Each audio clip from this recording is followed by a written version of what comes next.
Hello, JBS viewers. I'm David Harris. It's nice to see you again. This is Defending Israel. Since October the 7th, we've had some amazing guests who've displayed extraordinary intellectual honesty and moral courage. People like Ron Leibowitz, the president of Brandeis University, the iconic member of Congress, Richie Torres, the intrepid Israeli ambassador to the UN, Gilad Erdan, and the Israeli ambassador to Germany, Ron Prosor, the editor-in-chief of the Jerusalem Post, Avi Meir, some amazing students from Columbia University Law School, Natan Sharansky, the legendary former prisoner of conscience, the scholar warrior Charles Small, and the founder of the Henry Jackson Society in London, Alan Mendoza. But now we have someone in a totally different category, as you'll see in a moment. Someone who not only has displayed exceptional intellectual honesty and moral courage, but someone who has also displayed exceptional physical courage in support of her moral courage and her intellectual honesty. It's been my pleasure to first meet Dalia Ziada of Egypt many years ago, when she was even younger than she is today. And it's now my great honor to have her on this program for the next half hour for us to talk about her life and what's happened particularly in her life since October the 7th. Dalia, welcome. Hi, David. Thank you so much. And thank you for the great introduction. I'm always happy to be with you and to be talking with you. Thank you, Dalia. Now, many people watching this across the country, around the world, know who you are. They follow you on social media. But just for those very, very few people who may never have met you or never heard your name before, tell us a little bit about your background.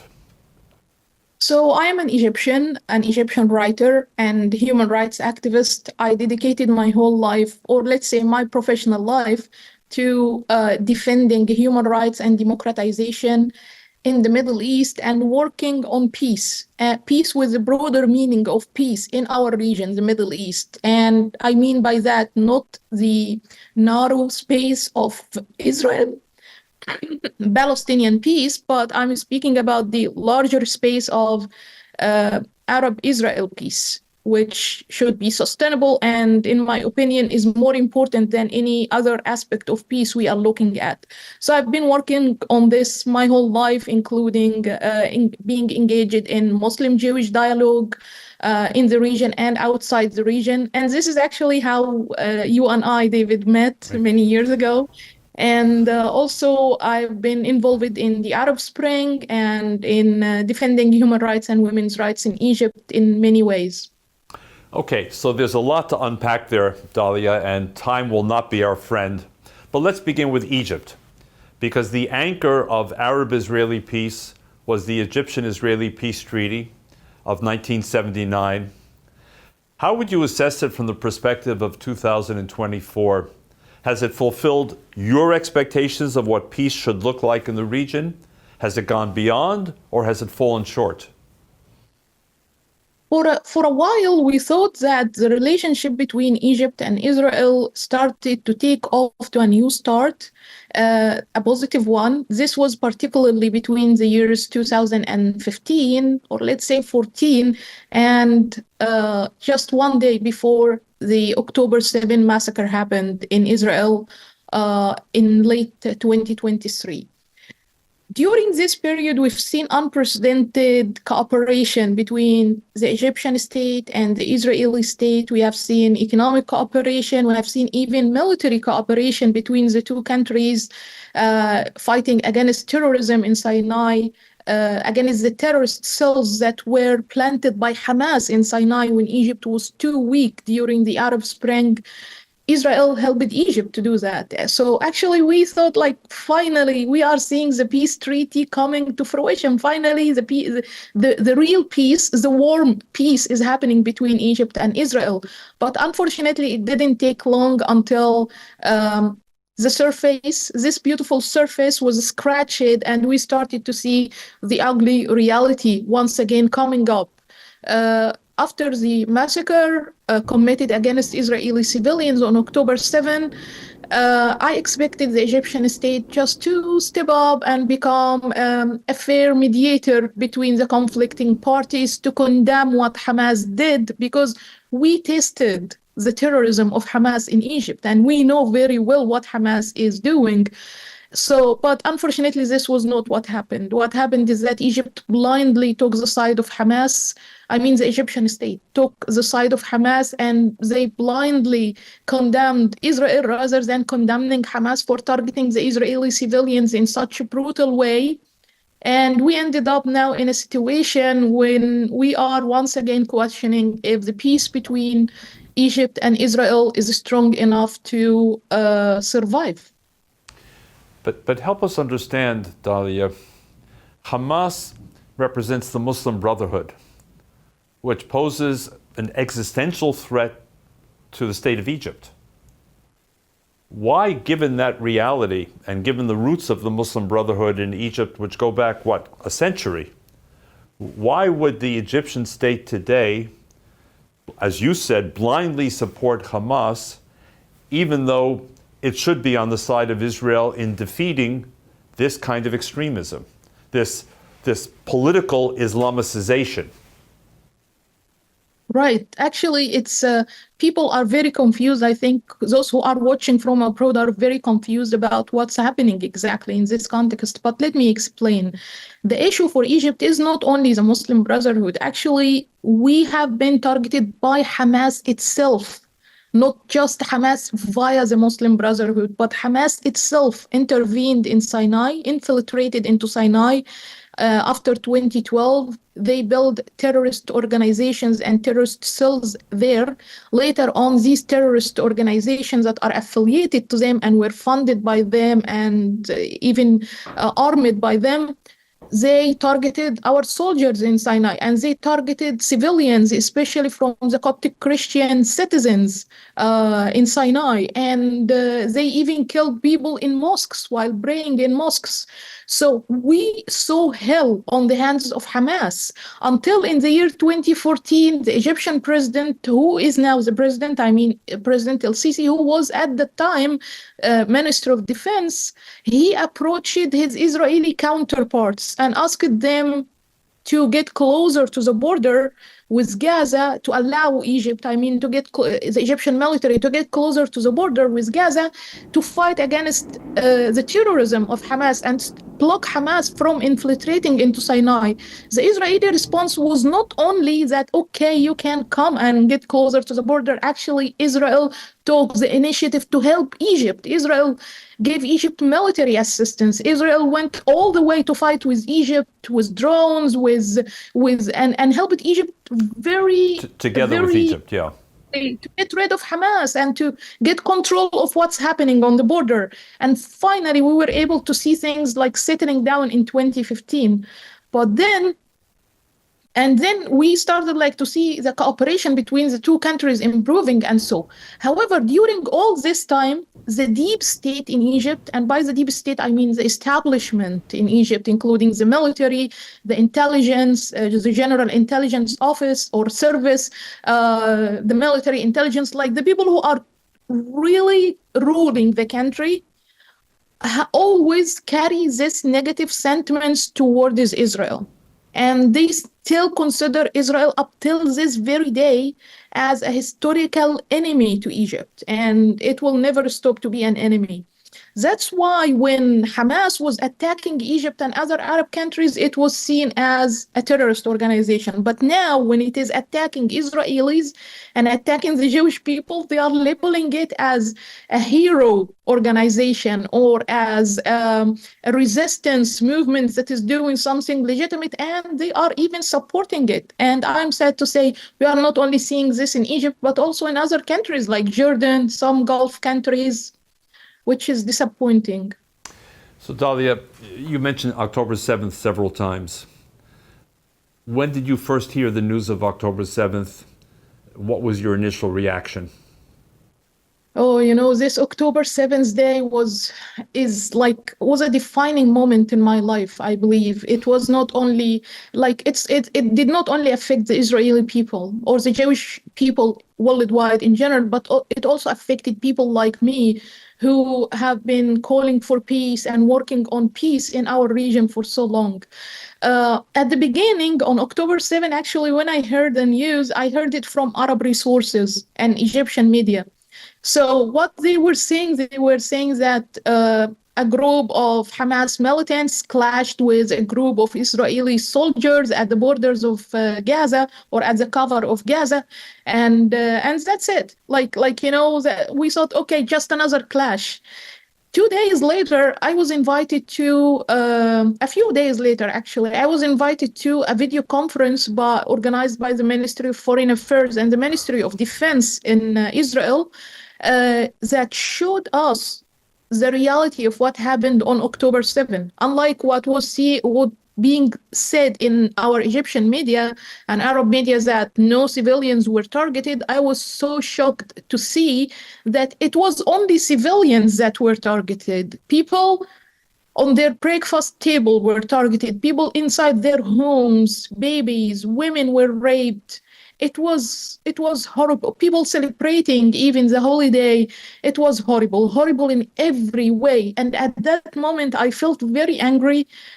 Not only from what I have seen, from the brutalities that I have seen, but also I felt like kind of an outrage inside of me towards the lies that are being said in our media.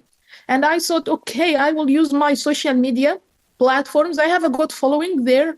So I thought I should go there and just tell the truth, no matter what happens to me. And I just did that. And of course, at the beginning, I started to receive a very big backlash, first from haters and Islamist supporters from Gaza and Egypt. And then very quickly, within a matter of days after that, I started to receive death threats, people going to my mother's house, looking for me. They want to punish me for not being a good Muslim, for supporting the Jewish people, and for saying the truth, actually, for saying the truth. And in parallel with that, the Egyptian state also waged a war on me in the form of filing legal claims against me at the public prosecutor's office. More than one legal claim was filed accusing me of espionage to the Israeli Mossad and working with Zionists, spreading false information with the purpose to disturb public order and threatening Egypt's national security. And see the irony here, like someone like me who's calling for peace is a threat to Egypt's national security, while all the extremists who are cheering for Hamas in the Egyptian street are not seen as a threat to Egypt's national security. Which, viewers, is exactly why I spoke about Dalia's physical courage in addition to her moral courage and her intellectual honesty. So let's be clear. We're speaking together today, but you're no longer in Egypt, correct? Sadly, yes, I'm not. I had to leave with a broken heart because I reached a moment when I knew for sure that I may end up being killed or being in prison. When the wave started to be high against me, when I started, especially when this group of Salafist extremists went to my family house looking for me, I contacted people at the Egyptian state security. The Egyptian authorities, I mean, and I asked them to protect me, to send some policemen or so to protect me because my life is in danger. They refused, and they said, we cannot help you as long as you support Israel. So at that moment, actually, with a broken heart, really, I had to leave. It's not easy, David, Egypt is my home country. I've always loved it. I had so many opportunities in my life to live abroad and to leave, but I refused. I refused all of this because I love Egypt. I really love Egypt. And now I cannot even go back anymore. It's sad, but I don't regret it, though. I did the right thing. I felt inside of myself the responsibility to stand up for the Jewish people against all the lies that has been spread about them in my community. I mean, the Muslim community and the Arab community and Egypt, and I will continue to do so, no matter how big the cost is. So what you're saying, I want to be sure our viewers understand, is despite the price you've paid, despite the danger to you and even to your family, you have no regrets. Absolutely. I did the right thing. No one with like a minimum of conscience that saw what I have seen about what happened on October 7 could really retreat in any way from defending the Jewish people who got brutalized on that day, and also from defending the Jewish people in general from all the anti-Semitic practices against them in the Muslim world and in the Arab world. And worldwide, let's to be honest, because even in the Western country where I am in now, I am so shocked to see that there is a lot of practices of anti-Semitism against the Jewish people on very false premises. About people even don't know where Israel exists on the map or what Israel really is. They have never visited the Middle East, and they just hate Israel and hate the Jewish people just because they are Jewish, you know. So Dalia, that prompts several questions, but the first question is, let's say for argument's sake, President Joe Biden invited you to the White House, maybe he has for all I know, and said, Dalia, you have a unique perspective. Tell me what you think American foreign policy should be right now towards Israel, towards the conflict with Hamas, and towards Egypt. What would you be saying to the American leader, or for that matter, to any Western leader? That's a very interesting question. So what we are seeing right now is that the leaders worldwide are somehow bending to this extremist rhetoric among their public citizens about Israel. This rhetoric is sometimes fueled by anti-Semitism, by anti-Semitic practices that has been existent in these countries for so long. Like, for example, the anti-Semitic practices that has been going on for almost a decade in American universities. It's not new. But now it found the opportunity to come out really strong. And I remember even you, David, was involved in a lot of work trying to mitigate this anti-Semitism in Western communities and Western universities and American universities. And so this is one thing. And the other thing that's fueling this hatred towards Israel among the public worldwide is also the Islamist rhetoric that are now being more powerful and leading the public opinion, not only in the Arab world, but worldwide also, because of the influence of the Islamists that has grown in Europe in the recent years after they immigrated from the Middle East, after like the pressures practiced on them by some leaders in the region. So what's happened is that we are seeing this noise right now, and the leaders, Western leaders, and like world leaders, including the American administration, is somehow bending to this rhetoric somehow. So I think like the top priority now is to like remove the fog and see clearly what's happening. We are having a state and we are having a terrorist organization. This terrorist organization attacked the civilians of this state, and Israel, like any other country in the world, reacted in the ways that any other country in the world would react, by defending its citizens against this terrorist organization. So this is what we have to support Israel's right to defend itself against this terrorist organization, and give Israel everything it needs to help with this, including first, of course, like the weapons needed to fight against this terrorist organization, but also to give the right context for Israel to be able to target this terrorist organization. And I think the main role for this should be given to Arab countries, because Arab countries need to back Israel in this war by first taking the Palestinians away, the Palestinian civilians away from the scene for a while. So the ground becomes empty or ready for a fair war between Israel and Hamas militants, who are now using the Palestinian civilians as human shields to protect themselves. So it's the role of the Arab countries who are all the time talking about how important the Palestinian cause is and doing a lot of rhetoric about it, is to intervene and take the Palestinians away for a while. Egypt has a very important role to play in this, but unfortunately, this is not the case. All the Arab countries are just pushing away the problems. They are leaving Israel to deal with it alone, and leaving even the Palestinian people whom they are speaking about a lot to deal with it alone. And we're ending up with this situation that unfortunately is only serving Hamas.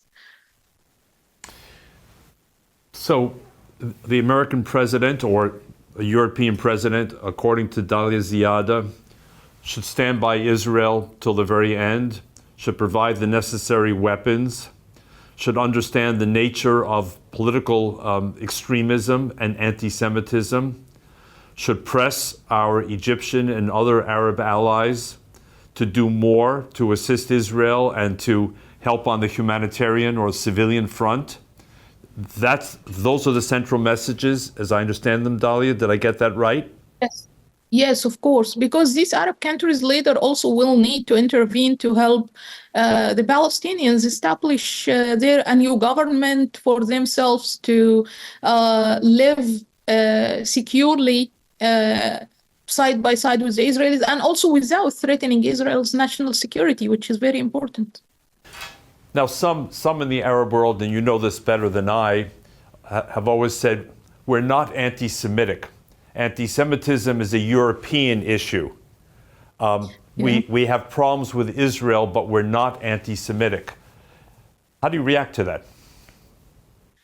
This is one of the big lies that are being spread. Actually, no, I'm Arab, I'm Muslim, and I come from this region, and I'm telling you, anti-Semitism there is horrific, and it has even different layers. First one is anti-Semitic, like it's against this race, against this Jewish race. Everyone who's Jewish is automatically hated in the Arab and the Muslim world. And the biggest proof on that is you can see, for example, people from Southeast Asia, from Pakistan and other countries who carry a lot of hatred towards Israel, although actually their countries has never been involved in wars with Israel. So this is one layer of the issue. Another layer above this is the religious layer, because in our culture, in our religious heritage, there are some extremist texts that were used again, that are now used again by extremists in the region to justify the killing of the Jewish people and the targeting of the Jewish people, that portrays all the time that the Muslims should remain in constant conflict with the Jews until the end of the time. And when all the Muslims kill all the Jews, only then the Messiah will appear and the world will be good. We have these concepts, these teachings in our holy texts. I'm sorry to say that, but this is used by certain people to fuel this conflict. And above that, we have the Arabism, the pan-Arabism concept that also portrays Israel as the only enemy in the region, as the foreign body in the region that should be pushed away for the region to be good again, as if it was good before, you know. So this is also, so you have like in the Middle East, it's even more compound than the anti-Semitism that we are seeing in Europe. It's more complicated and more compound. It has different layers, and it's really difficult to deal with. But the end result of this complication is that, yes, the Jewish people are mistreated in our region very badly for several reasons, even if you don't want to call it anti-Semitism or so, but there is a hatred and discrimination that's being practiced against them every day. So Dalia, I think the question for me and for many viewers is, you are a daughter of Egypt, the country you just described, the region you just described. You are an observant Muslim yourself. Yes. How did you emerge so different with these extraordinarily brave and honest views?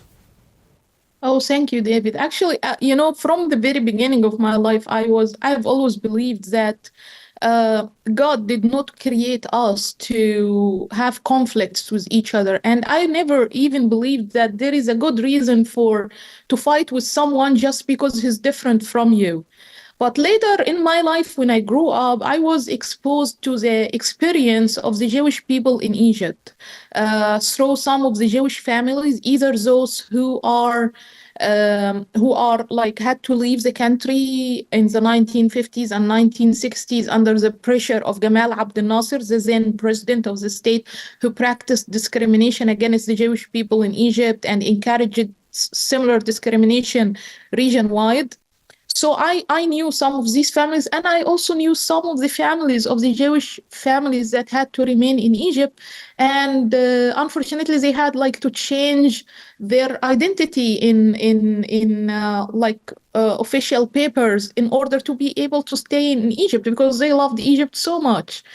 And they had to hide their Jewish identity. So I was exposed to these stories, and I felt like it's not fair. It's not fair what's happening to the Jewish people, or what happened even to the Jewish people during this era, the 1950s and 60s, and forcing them to leave their homelands just because of their religion was not fair. And since that time, I decided to dedicate myself to Muslim-Jewish dialogue and religious dialogue in general between Muslims, Jews, and Christians and other religions in the region.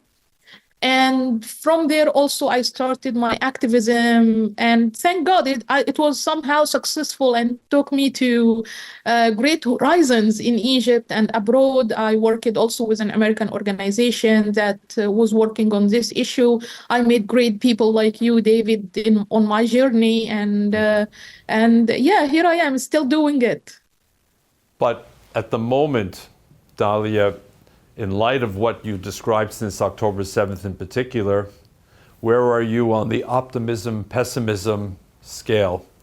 Are you more discouraged? Are you inspired, determined? Where are you at the moment? You know, of course, what happened was not easy to me. I mean, like having to leave my country like this, having to leave Egypt like this. And but again, like I believe very much in what I'm doing, and I'm not retreating. Whether I'm optimistic or not, yes, I would say somehow I'm still optimistic. Good for you. Thank you. For one reason is that I believe that peacemakers will always win at the end, no matter how loud is the voice of the haters, of the bad people.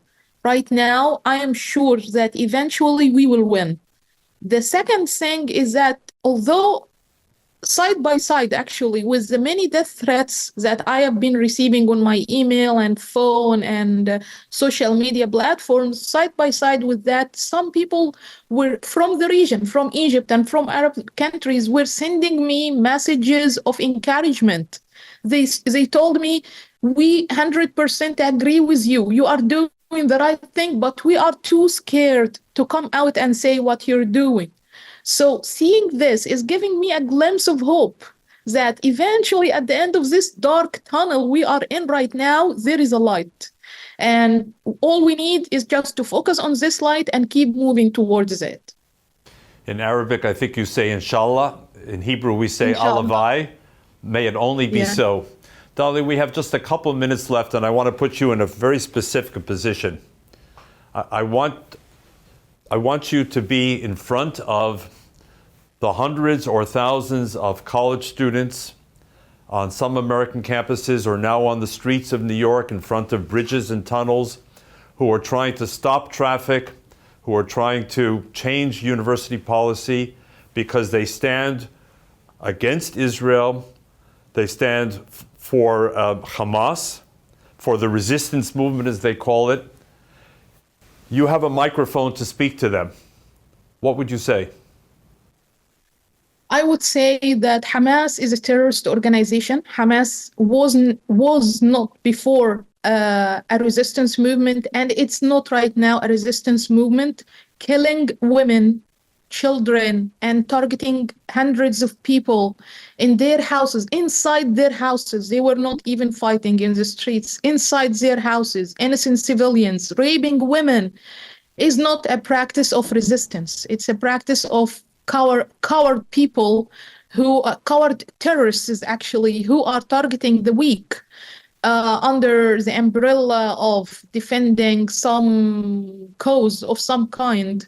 And they have been using this all the time, not only against Israel, but they used it even against Arab countries, including my own country, Egypt.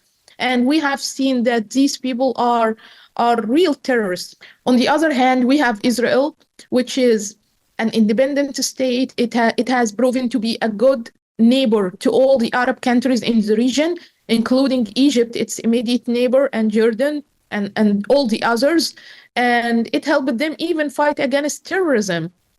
And it's not fair to see that now in the Western world, where the causes of supporting the weak and calling for peace are now like taking a back seat for the voices of those who are calling for the support of the killing of women, children, and raping women, and so on, are now being louder. And the voices of those who are supporting the terrorism of Hamas, the Houthis, the Hezbollah, and all the others is now being louder. Israel is doing a huge favor to the Middle East and to the entire free world by fighting against Hamas, because it's not only actually a war between Israel and Hamas, it's much bigger than that. It's a war that Israel is leading on behalf of all of us against the terrorism that has been wreaking havoc in the Middle East for so long. And if Israel wins, everyone else will win. That's why we should support Israel till the end. Dalia, I can't imagine a more powerful way to end this extraordinary interview. I can't thank you enough. JBS viewers, I promised you a display of intellectual honesty, moral courage, physical courage. You've just heard from the extraordinary Dalia Ziada. And Dalia, I want to say one last thing. Thank you. When Egypt invites your return is the day we can become more optimistic about the future of Egypt, because your voice and voices like yours are necessary, absolutely necessary to the political maturation and growth and development of a country like Egypt. Thank you for your courage. Thank you for joining us on JBS today. And may you be safe, and may your voice be heard around the world. Thank you so much, David. I really enjoyed speaking with you today, and thank you for the opportunity. Thanks a lot. Thank you, Dalia. Thank you, JBS viewers. This is David Harris, defending Israel.